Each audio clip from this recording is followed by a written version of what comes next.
Há momentos na história em que o céu se inclina sobre a terra com ternura palpável. Foi assim numa noite de 1825, quando um menino de 9 anos, filho de camponeses pobres, nas colinas do Piemonte, teve um sonho que mudaria o destino de milhões de jovens abandonados. João Melchior Bosco, Dom Bosco, não sabia que aquela visão era o primeiro fio de uma tapeçaria divina que se estenderia por continentes. Naquele momento, estava sendo chamado para uma missão transcendente: tornar-se pai espiritual dos órfãos de uma época, educador santo dos rejeitados, profeta de uma pedagogia do amor. O sonho era simples e infinitamente complexo.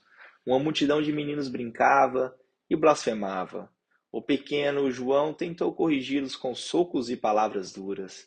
Apareceu então um homem de vestes nobres, rosto luminoso, não é com pancadas, mas com a mansidão e a caridade que deveras ganhar esses teus amigos. Uma senhora majestosa, a mãe daquele homem, mostrou-lhe que era nesse meio, entre jovens abandonados, que deveria trabalhar. Que criança de 9 anos compreenderia tal profundidade? Mas talvez seja essa a genialidade da providência, escolher os pequenos para realizar as obras mais grandiosas. Para compreender Dom Bosco, é necessário mergulhar na Itália do século XIX, uma nação nascendo entre convulsões políticas e industrialização selvagem. Era o tempo do Risorgimento, quando a península se debatia entre unificação nacional e transformação social radical. O Piemonte encontrava-se no epicentro dessas mudanças. Sob Cavour, tornara-se motor da unificação italiana. Era época de contradições, progresso e miséria caminhavam juntos, industrialização prometia prosperidade, criando novos tipos de pobreza. Nacionalismo inflamava corações, enquanto secularizava as almas. A família Bosco representava o mais vulnerável da sociedade piamontesa. Francesco Bosco morreu em 1817, quando João tinha 2 anos, deixando Margarita Occhiena, viúva com 3 filhos, numa época de escassez pós-napoleônica. Mamãe Margarita, era mulher de fé profunda e caráter indomável. Quando João manifestou o desejo de ser sacerdote, disse-lhe: Se você quer ser padre para ser rico, não vou visitá-lo, pois nasci na pobreza e nela quero morrer. Essas palavras moldaram toda a espiritualidade futura de Dom Bosco. A autenticidade vocacional mede-se pelo serviço desinteressado. Aos 12 anos, João experimentou o abandono ao deixar a casa devido a conflitos familiares. Durante 2 anos, trabalhou como criado de fazenda, experimentando a dureza da vida rural. Essa experiência de desamparo despertou nele compreensão visceral do que significava ser jovem e desamparado. O seminário de Chieri, onde João ingressou em 1835, era microcosmo da igreja italiana em crise de identidade. Durante 6 anos de formação, nunca perdeu de vista a realidade social. Turino crescia vertiginosamente, refletindo todos os efeitos da urbanização. Famílias pobres, amontoadas, jovens migrantes, crianças abandonadas. Durante visitas às prisões, o seminarista teve a revelação definitiva. Ao ver meninos de 12 a 18 anos encarcerados, compreendeu que a sociedade falhava em sua missão fundamental: educar e proteger suas crianças. Esses jovens não eram criminosos natos, eram vítimas de um sistema que os abandonara.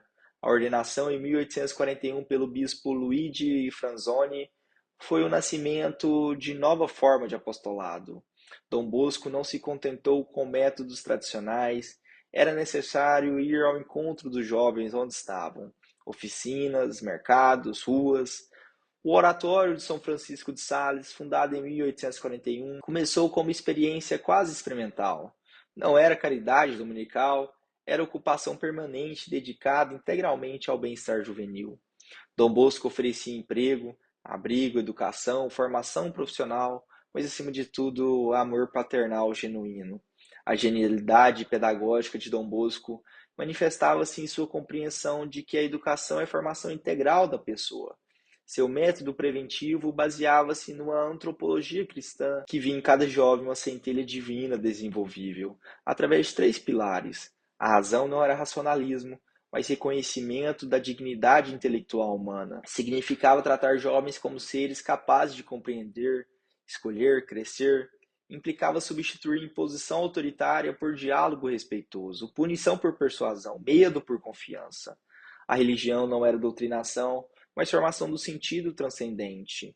Dom Bosco compreendia que o ser humano é constitutivamente religioso, que a sede de infinito habita todo o coração jovem. Sua pedagogia religiosa baseava na experiência viva de Deus através dos sacramentos, oração, vida comunitária. A amabilidade era talvez o mais revolucionário.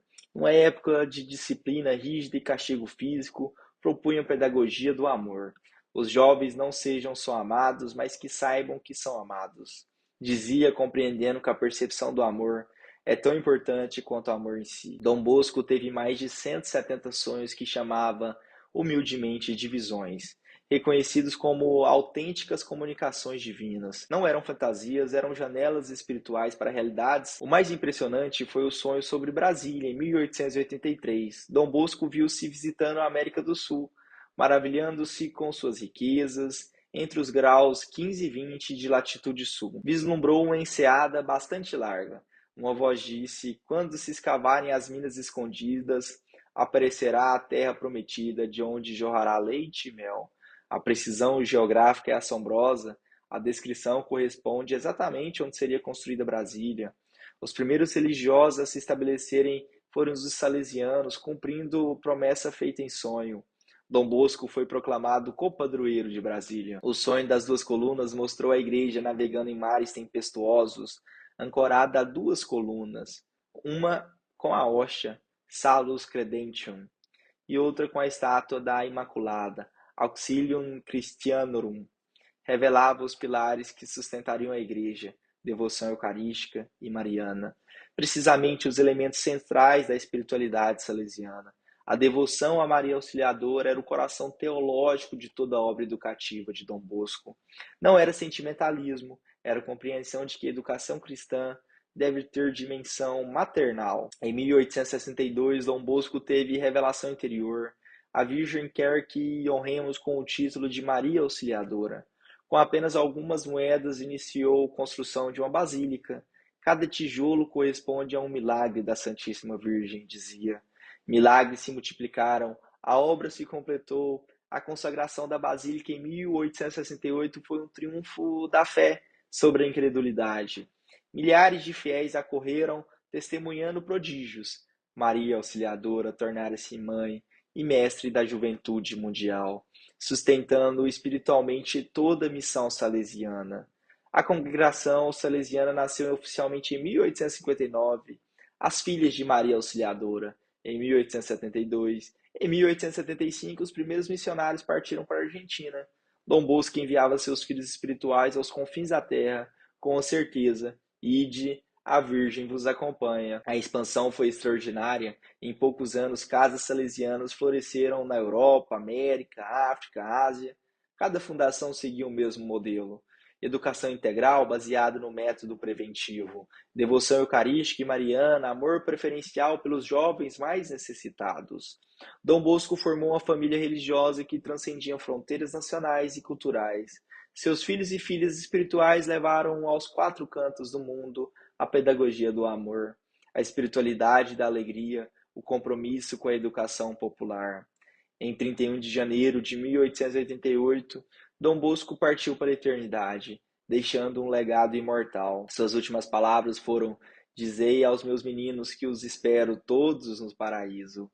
Morria o educador, nascia o santo. A canonização em 1934 pelo Papa Pio XI foi reconhecimento oficial de uma santidade já proclamada pelos fatos. Dom Bosco havia demonstrado que é possível ser santo educando, que a pedagogia podia ser o caminho de santificação, que o amor aos jovens é forma privilegiada de amor a Deus. Hoje, a família salesiana está presente em 134 países, educando milhões de jovens. Escolas, universidades, oratórios, centros de formação profissional perpetuam o carisma bosquiano. Mas o verdadeiro legado de Dom Bosco transcende instituições. É a certeza de que todo jovem, por mais carente que seja, traz em si sementes de grandeza que o amor pode fazer germinar. Ao contemplar a figura de Dom Bosco, somos confrontados com questões que transcendem sua época e chegam até nós com urgência profética. Quem são os jovens abandonados de hoje? Onde estão os meninos e as meninas que vagam pelas ruas digitais de nosso tempo?